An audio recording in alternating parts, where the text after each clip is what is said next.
નો ગમતું તો ના પાડો. તો કઈ આપણે આમ જુઓ, આપણે તો જો આ પેટી ઉઘાડીને અંતરનો વેપારી અને શાકભાજીનો વેપારી ગામને ચોરે બેઠા, બપોર થયા હતા, કોઈ અંતર વાળો ન આવ્યો, કોઈ શાકભાજી વાળો ન આવ્યો, એટલે ઓલો બકાલા વાળો કે ભાઈ હું હકેલું, કાં તો કાંઈ ગામમાં બધા અડદની દાળ કરીને ખાતા હોય કે ગઢું કરીને, આપણને કાંઈ ખબર નથી, આ કોઈ લેવા આવતું નથી, અને હું બીજે ગામ નહીં જાઉં તો મારું આ બધું ઓલું થઈ જાય. કેવું થઈ જાય? ફ્રીજ વગરનું. હા, એવું થઈ જાય. એમ પછી કે વાસી થઈ જાય. એટલે હું બીજું ગામ ગોતું. ઓલો અંતરના વેપારી કે સારું ભાઈ તને ઠીક લાગે એમ કર. તો તાર નથી તો મારે કઈ નુકસાની વાળું નથી કે આ તો પેટી ખોલું એકલો એકલો સુગંધ લઉં છું, કોઈને આવીને લેવી હોય તો ઠીક છે, ન લેવી તો એમ આપણે કઈ સુગંધ બુગંધ વેચવાની જરૂર નથી. આમ જુઓ નાગેશ્વરી માનો હોલ કેવડો છે, આમ જુઓ એ કેટલા શાંતિથી બેઠા છો.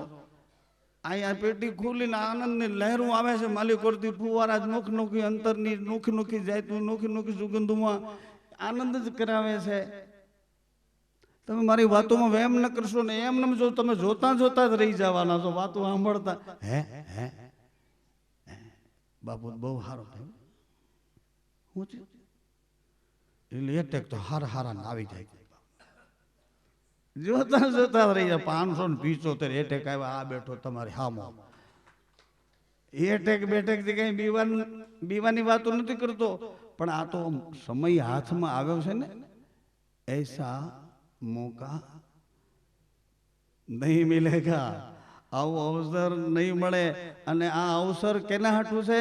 આ ગધેડા કે ભૂંડડા કે એ ભેંસું કે એના હાટું નથી, મનુષ્ય માટે છે. નર્તન દેહ, આ નર્તન દેહ તુજે ફીર નાઈ મિલેગી. આ તને મનુષ્ય અવતાર મળ્યો, એમાં વળી મનુષ્યની જાતું જુદી જુદી, એમાં વળી તારા મા બાપ એવા ઊંચા સંસ્કારી, એની પેઢીઓમાંથી કંઈક એને પ્રાપ્ત થયું હતું, એટલે એણે તને વારસામાં આપ્યું, અને એ ટકી રહ્યું, એટલે તને સારી સંગત મળી, અને એ સારી સંગત તને અહીં સુધી લાવી. એમાં સંત અને સદગુરુની વાતોમાં તને રસ પડ્યો, એ રસમયતાએ તને સદગુરુના ચરણ સુધી માથું નમાવાનું કીધું, અને માથું નમાવ્યા પછી સદગુરુએ ખબર નહીં કયા જન્મ કરુણા કરી તારી માથે હાથ મૂક્યો, એટલે વસ્તુ પ્રાપ્ત થઈ.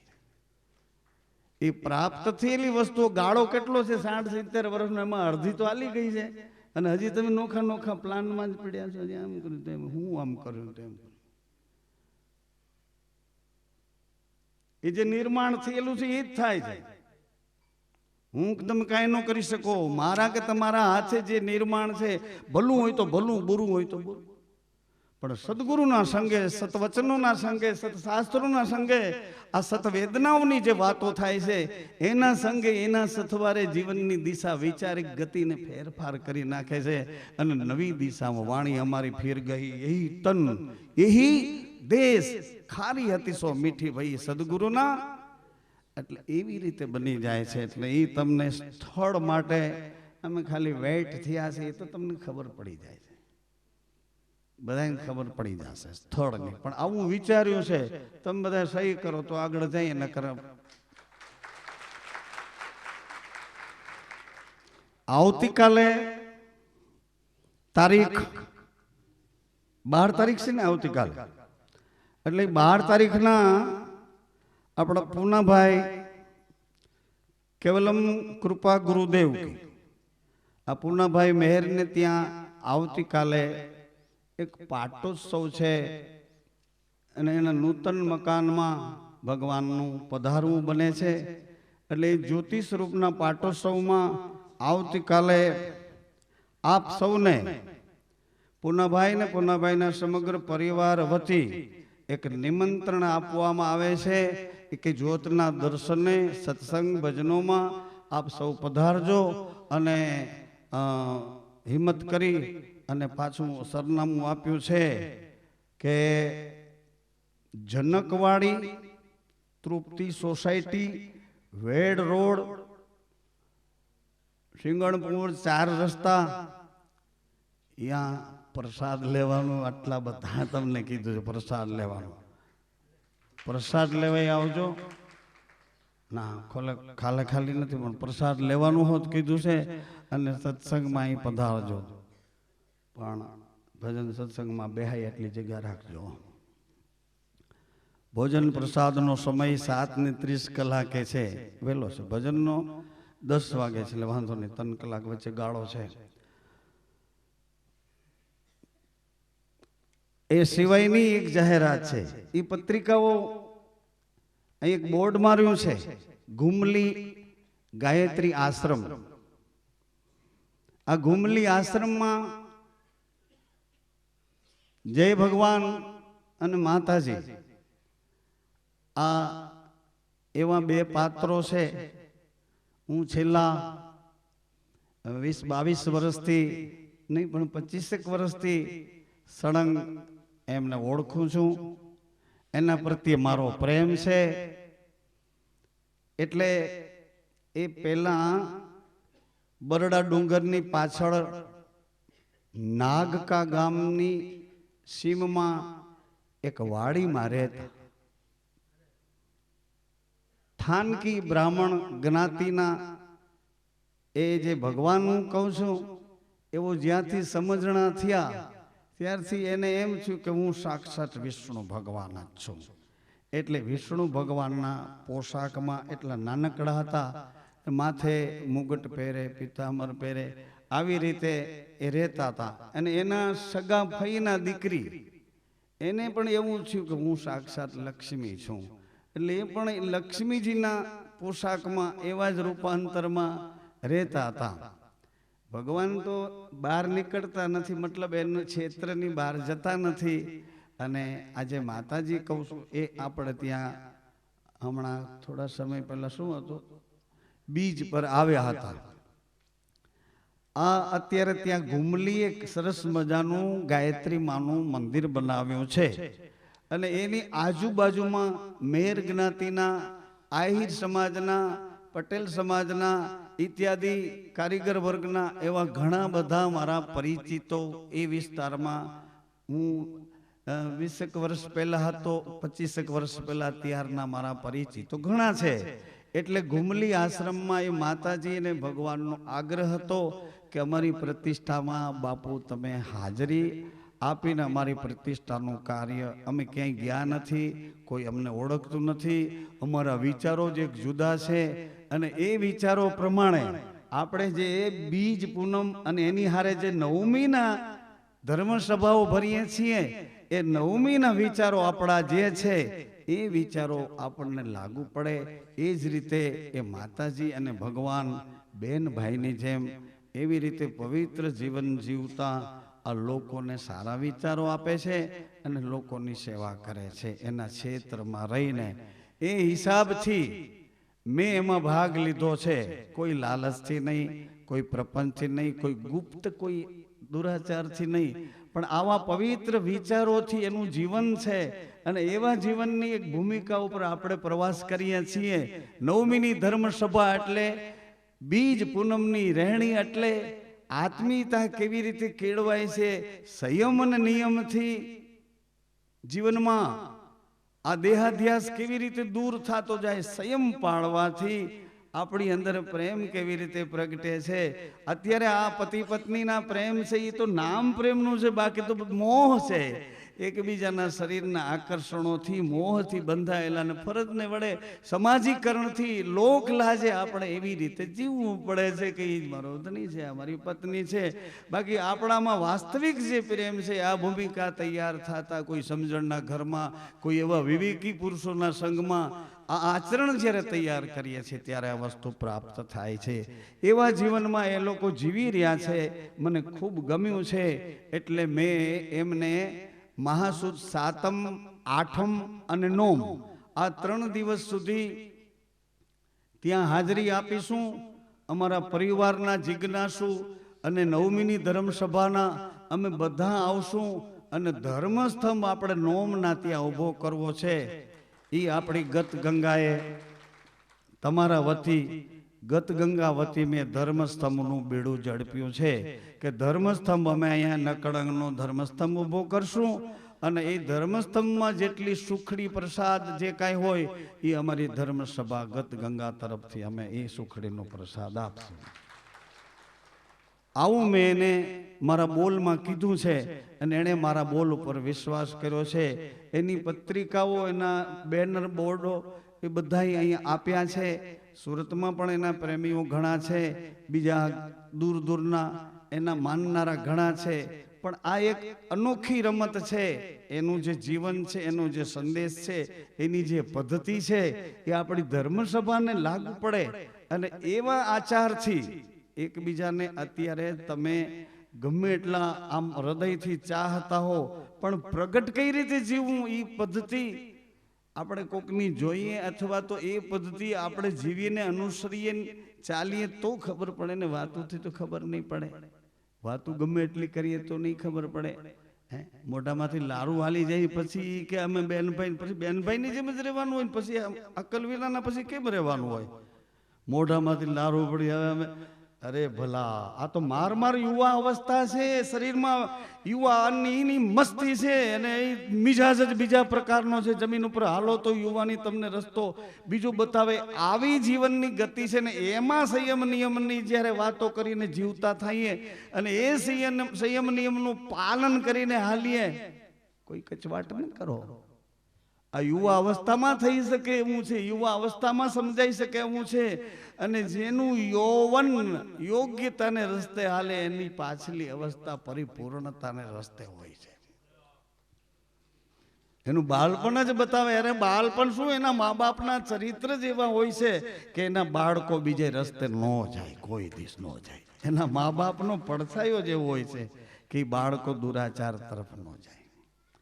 એટલે આવી એક બાબત આપ સૌને એ પત્રિકાઓ ભાઈ ઓફિસમાં એ પત્રિકાઓ રાખજો ભાઈઓ. એટલે મહાસુદ સાતમ આઠમ નોમ ઘુમલી ગાયત્રી આશ્રમ પર નિજારી નકળંગ રેણીની જ્યોતનું માતમ, આ વિષય ઉપર 3 દિવસ આપણે ચર્ચા કરવાની છે અને ધર્મસ્તંભ ઊભો કરવાનો છે. આ વચનના વિશ્વાસની પ્રગટ સત ધર્મસભા આપણે 9 મહિના એ બરડા ડુંગરમાં, કનુભાઈ એ મને એ ભગવાને વાત કરી કે બરડા ડુંગરમાં 300 ગુફા છે, 300 ભોયરા છે બરડા ડુંગરમાં. આખો ડુંગર પોલાણ. એ 300 ભોયરામાં અત્યારે 10 જીવતા પ્રગટ તપસ્વીઓ રહે છે, 10 જીવતા અને એક નાગી માતા છે. 11 આ 300 ગુફામાં 10 તપસ્વીઓને એક નાગી માતા. એ બરડા ડુંગર ઉપર આશાપુરામાં અને 2 જોગમાયાઓ, એ 3 માતાજીઓના મંદિર છે.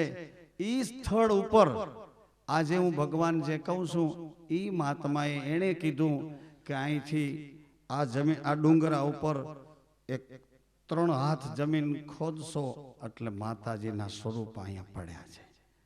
એ 3 હાથ જમીન ખોદ્યા પછી માતાજીના સ્વરૂપ નીકળ્યા છે અને એના 3 મંદિરો આ ઘુમલી આશ્રમની આમ સામે જ છે. 1 કિલોમીટર ઉપર ચડો એટલે 3 મંદિરો.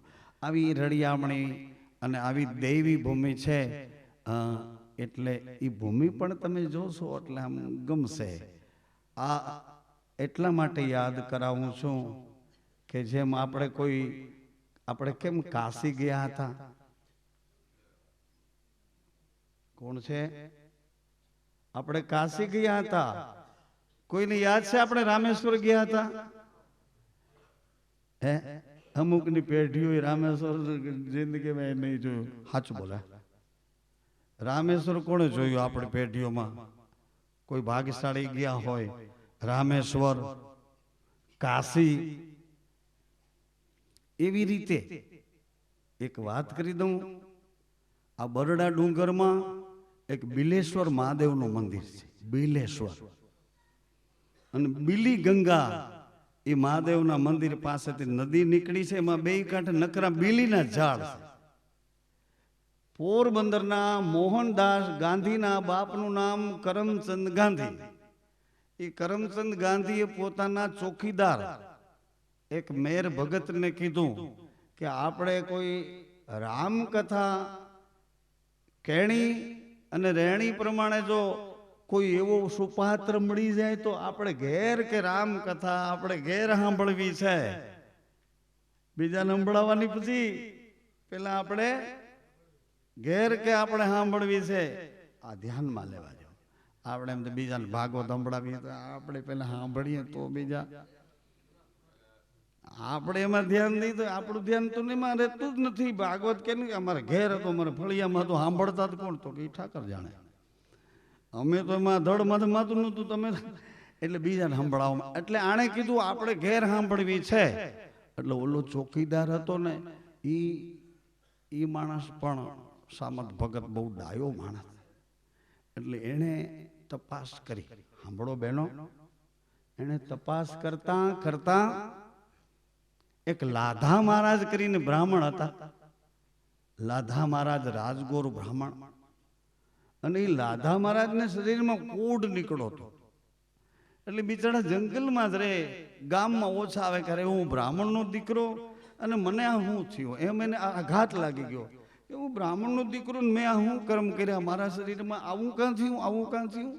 એવો અફસોસ કરી જંગલમાં જ રખડે રાખે. એમાં જંગલમાં એક સાધુ અને ભેગા થયા કે લાધા, તો હા બાપા, કેમ રોયા કરે? તો કે રોવ નહીં તો શું કરું, માથા પછાડીને મરું. અમારા શરીરમાં બાપા મને આ પીડા તો જુઓ, મારા શરીરને કદરૂપું કરી નાખ્યું. અરે કે લાધા સાંભળો, કે લાધા બિલેશ્વર મહાદેવ છે ને, એ બિલેશ્વર મહાદેવ તો વયો જા, બીલી ગંગામાં તારે નાઈ લેવાનું સવારમાં, અને બીલીના પાંદડાનો રસ તારા શરીરે ચોપડી દેવાનો, અને પોતિયું પહેરીને બિલનાથ મહાદેવની સામે બારોબાર પોઠિયા પાસે બેહવાનું, અને ન્યા બેઠા બેઠા રામકથા બિલનાથ મહાદેવને સંભળાવવાની. કોને? હંસમુનિ બિલનાથ મહાદેવને સંભળાવવાની કથા. હંસમુનિ બાપુએ મને કાલે પ્રશ્ન પૂછ્યો હતો. મને કે બાપુજી, શંકર ભગવાન કેવી રીતે રાજી રહે?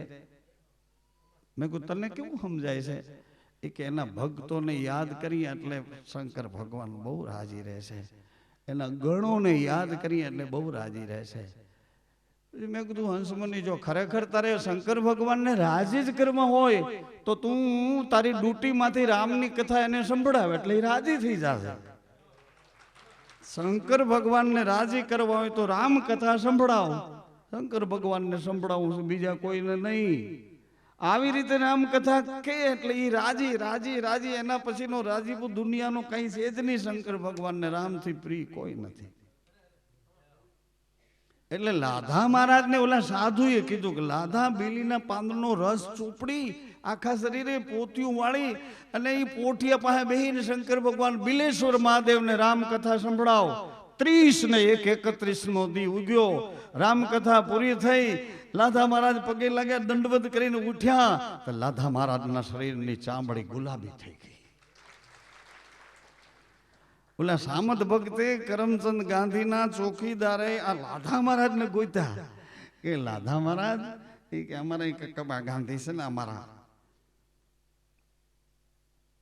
રાણા સાહેબના કામદાર છે, એને ઘરે રામકથા કહેવાની છે. એટલે લાધો મહારાજ કે બાબા, હું તો અભણ માણસ છું, મને આમાં અર્થ ને બીજું ને ત્રીજું ને એવું બધું બહુ નથી આવડતું.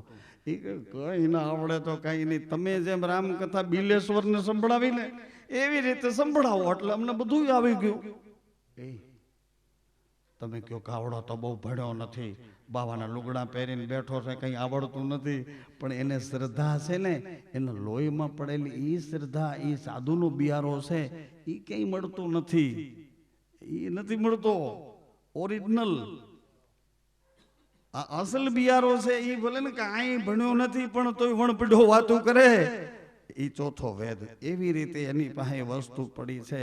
એ રડતો હોય છે ને એની નાભીમાંથી તો એ ભજન થઈ જતું હોય છે, રોતો હોય છે ને એ ભજન હોય છે.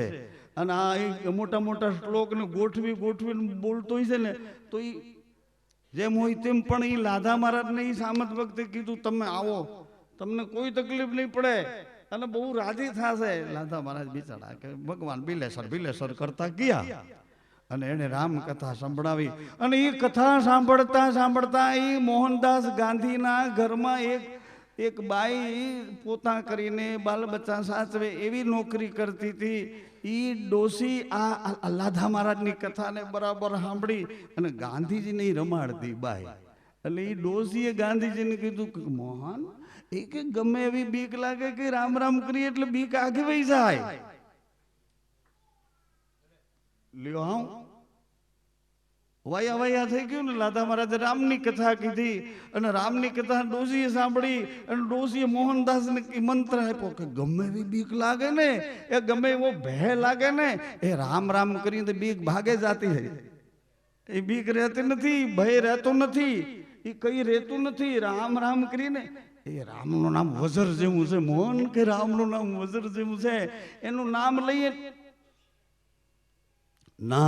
તો એનું નામ લઈએ, રામનું નામ લેતા એવો અમર મંત્ર હળવેકથી અને ગળે ઉતારી દીધો. અને પછી ડોસી ભેડા ને ભેડા ક્યાંક એવું બીક લાગે એવું આવે કે રામ રામ કરાય. પછી આને ગળે ઉતરી ગયું કારો રામ રામ કરીએ તો બધું આઘું વયું જાય છે. રામ રામ કરીએ બધું આઘું વયું જાય. તમને ખબર હોય તો એક વેપારીના દીકરા એને સમજાવતા હતા કે બાપુજી કે રામ રામ રામ રામ, તો કે સાધુ લોકોનું કામ. એટલે આ ઓલા બિચારા કે આ તો મરે તો હું લેવાનો તો નથી. એટલે એને એક સાધુને સમજાવ્યા કે કોઈ રીતે અમારા બાપને રામનું નામ જીભે આવે એવું કરી દો. એટલે ઓલો સાધુ શેઠ રામ રામ, તો કે તમારું સાધુનું કામ, અમારું કામ નહીં. એ કરે ભલે રામ રામ પડી કે વાત સાચી, પણ તમારા સાધુનું કામ. એટલે સાધુ વિફરી ગયો. એ કે શેઠ આ તો હું તમને એટલા માટે કહું છું કે જો છે ને કાર્તક મહિનાની આ સવારે નોમ છે ને, આ નોમ પૂરી થાય એટલે એ નોમ પૂરી થાય ને તમારે સવારે છે ને તમને લેવા હાટું જમના દૂત આવવાના છે. એટલે હું તમને યાદ કરાવતો હતો. અને તમને જે રસ્તેથી લઈ જવાના છે ને એ રસ્તામાં મારો એક મિત્ર સાધુ રહેશે. નદીનો કાંઠો છે, વડલાનું ઝાડ છે, એની નીચે એ સાધુ મારો મિત્ર છે. એટલે તમે એ બાજુથી નીકળવાના છો અને એ મારો મિત્ર સાધુ તમારા રસ્તામાં જો મળે ને તો એને સીતારામ કહેજો. એટલા માટે હું તમને રામ રામ કહેતો. બાકી રામ રામ નો લ્યો તો આપણને કઈ નુકસાની કે નફો નથી. સાધુ વયો ગયો. શેઠ વિચારે ચડી ગયા. બીજું તો ઠીક, પણ આ તો હમણાં નોમ તો હમણાં આવવાની છે. કાર્તક મહિના નોમ તો હમણાં આવવાની છે, હમણાં આવવાની. ઈ રોલે ચડ્યો અને હકીકતમાં ઈ વિચારમાં ને વિચારમાં ભેમાં ને ભેમાં નોમ આવી ગઈ. અને એ નોમ આવી ગઈ ને પછી આને એમ થયું કે આવ્યા મને લેવા. આજે એ સંકલ્પ નામની એક એવી શક્તિ છે, પણ આ વિકલ્પ કેવા છે એ તૂટી જાય તો સંકલ્પ નામની શક્તિ તમને ઉજાગર થઈ જાય. જ્ઞાન તો તમારી અંદર ઢગલા બંધ પડ્યું છે, પણ અજ્ઞાન આઘું થાય તો તમને ઉપયોગમાં આવી જાય. અજ્ઞાન આઘું કરવા માટે આ બધી રાડા રાડીને જે કંઈ હોય તે અજ્ઞાન દૂર કરવા માટે, જ્ઞાન આપવા માટેની, જ્ઞાન તો જેમ છે તેમ જ ઠોસ ભર્યું છે, યથાર્થ ભર્યું છે જ્ઞાન. પણ અજ્ઞાન આઘું થાય ને તો વિવેક અંદરથી તરત જ તૈયાર થાય ને જ્ઞાનનો ઉપયોગ આ જીવનની ગતિ એ દિશા તરફ થઈ શકે. અને ઓલું બન્યું એવું, લેવા આવ્યા નોમ આવેલા સાધુના કીધા પ્રમાણે ઓલા બધાને કે તો હવે જાઉં છું રામ રામ. તો કે એ સાધુ લોકોનું કામ, આપણું કામ નહીં. પછી એલા ઉપાડ્યા છે એમને ભાલાની અણીએ મને લીધો છે અને આમ જોતા ઉપાડ્યો છે. પછી આમ જોતા એલા નદી તો આવી, આમ જોતા વડલાનું ઝાડ આવ્યું, આમ જોતા એલા સાધુ તો આવ્યા. એ ઓલાને કીધું એક મિનિટ, ઓલા સાધુને મારે યાદી કરવી છે. એ અમારા ગામના ઓલા મહારાજે તમને સીતારામ કીધા છે, સીતારામ. તો ઓલો સાધુ કે તમને તમારા ગામના મહારાજને સીતારામ. તો ઓલા ભાલા ભરાવ્યા હતા ને એ ભાલા ઢીલા કરીને આગા હટી ગયા. સીતારામ એટલે વેપારીનો દીકરો સમજી ગયો કે સીતારામ થી આ લોકો પીએ છે.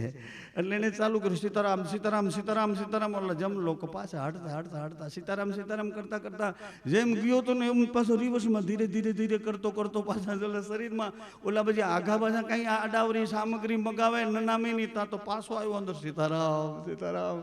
એટલે ઓલા છોકરા વિચારમાં પડ્યા ક્યાંથી લેવા બાપુજી, સીતારામ ક્યાંથી લેવા? તો કે બીજું કઈ બોલ્યા જેવું જ નથી, સીતારામ. એને ખબર પડી ગઈ આનાથી ઓલા આઘાર્યા છે, એમ ખબર પડી ગઈ. એમ એ ડોસીએ મોહનને કીધું કે રામ નામ એવું છે, વજ્ર જેવું નામ છે મોહન.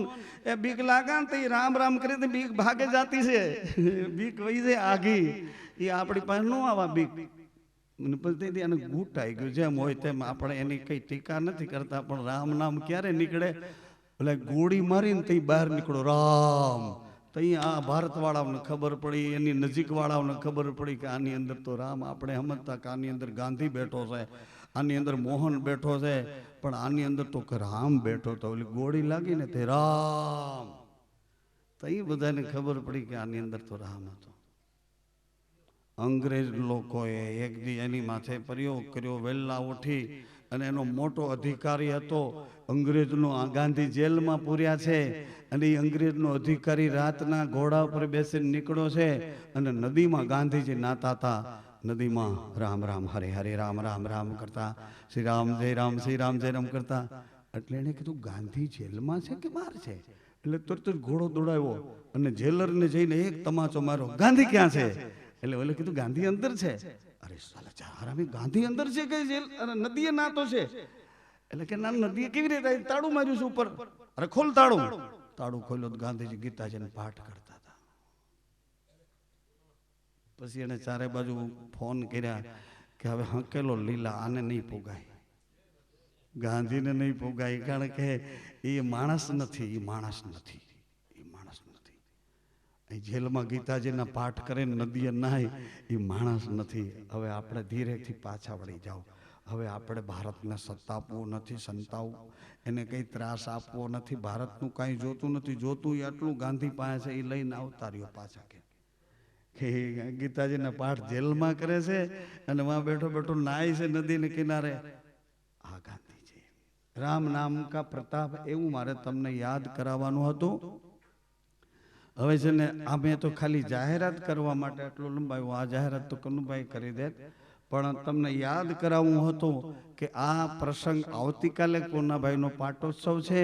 એના પછી 18 થી 24 તારીખ સુધી એક આપણે આપણા સમગ્ર કારીગર ભાઈઓ પરિવાર ઇત્યાદિ બીજા જે હોય તે બધા જિજ્ઞાસુઓ માટે 7 દિવસ પ્રભુ સ્મરણ થાય, બધા ભેળા મળી અને એક ઈશ્વરને પોકાર કરીએ કે બધા ઉપર સમદ્રષ્ટિવાળી કૃપા કરુણા ઉતારે, કે સંતોષથી બધા દાળ રોટલો ખાય અને સંયમથી પોતાનું આવેલું પરીક્ષાનો સમય પાસ કરી દે. પરીક્ષા ટાણે ભાગે એ તો કાયર કહેવાય. એટલે પરીક્ષા આવે ને ભાગે તો તું કાયર કેવા? તો ભણવા શું કામ બેઠો? ભણવા બેઠો એટલે પરીક્ષા આવીને. અને પરીક્ષા એ તો મેં તમને કેટલા ટાઈમ પહેલા કીધું, મારો સંગ કરશો નહીં, કરશો સંગ જો મારો તો તમારા બધા ચારે કોરના સંબંધો આડાવરા થાય, તમારી બીજી ત્રીજી સગવડ અગવડ થઈ જશે, તમે થોડા થોડા હેરાન થાય છો. મારો સંગ કરશો, સીધી વાત કરી. તમારા બહારના આવરણો છૂટા થશે, અંદરથી તમે પાછા સંગ્રહિત થશો, અંદરથી તમે પાછા એવા વેગીલા થશો, અંદરથી તમે અટલ થશો, અંદરથી તમારી શ્રદ્ધા એ અંજવાળું કરતી જશે, અજ્ઞાન આઘું થશે. આ અંદરની મૂડી બેલેન્સ એમાં વધારો થાય છે, બહારની વ્યવસ્થા તૂટતી જશે. એટલે સંગ અમારો જોઈ જોઈને કરજો. આવું તમને પહેલા કીધું, પછી વેલકમ કરીને બોલાવ્યા. હવે તમે પરીક્ષા આવીને ભાગો એ તો કાયરનું કામ કહેવાય. તો ભણવા હું કામ બેઠા? પરીક્ષા આવી, હવે મારે પરીક્ષા, અરે એ હું હાલ થાય છે 12 મહિના ટોચાણો 7 દીમાં ના પાડે છે. આ 12 મહિનાની પરીક્ષા ખાલી તને અહીંથી ઉપલા ધોરણમાં લઈ જવા માટે, તારા વિશ્વાસને વધુ મજબૂત કરવા માટે, તારી શ્રદ્ધાને વધુ મજબૂત કરવા માટે, તારા બાળકોના સારા સંસ્કાર, તારું ઘડતર એ એક જુદી જ ભૂમિકા તરફ લઈ જવા માટે, તારા પૂર્વજો ને તારા અનુજો બે રાજી થાય એટલા માટે આ કસોટીની એરણ છે. આમાં હું ધંધાકીય પરિસ્થિતિમાં અરે મુએ કોહરી દેત હૈ. હમણાં કહેતા હતા કનુભાઈ, તેરો નામ सभी का सारण धरो उसका ध्यान निवारण करेगा. न था दांत, न था दांत माँ को दिया दूध, माँ को खबर है प्रभु को सबर तू. એ ધીરજરાજ દાંત નહોતા, એને કઈ ચાવી હગાય એવું નહોતું, તો માની છાતીમાં લોહીમાંથી દૂધ કરીને તૈયાર દીધું.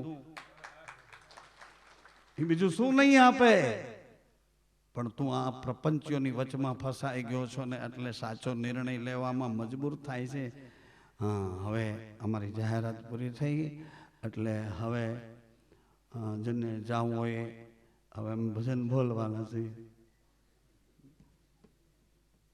જાવું એને છૂટશે.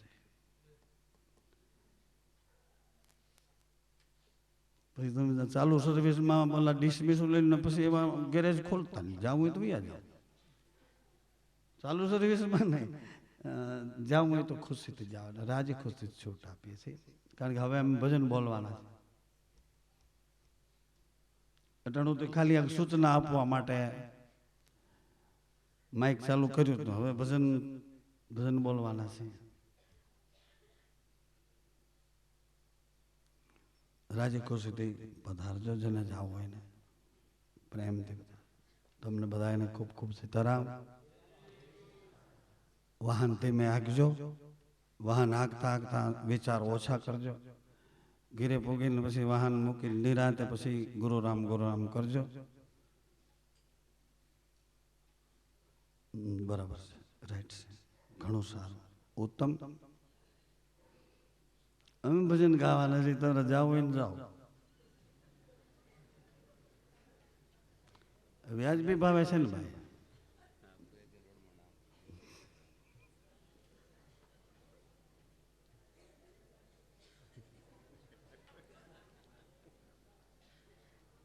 બીજી એક વાત કરતા ભૂલી ગયો છું. આજ જેની ગેરહાજરી દેખાય છે અમારા હરિભાઈ, એના પિતાશ્રી દાન ભગત રાઠોડ ગઢડા સ્વામીના, એમનું શરીર 5 દિવસ પહેલા શાંત થઈ ગયું, એટલે હરિભાઈ ત્યાં છે. એટલે હરિભાઈ તમને સૌને યાદ કરી સીતારામ કહે છે. એના પિતાજીના આત્માને શાંતિ મળે એવી આપણે ભાવના.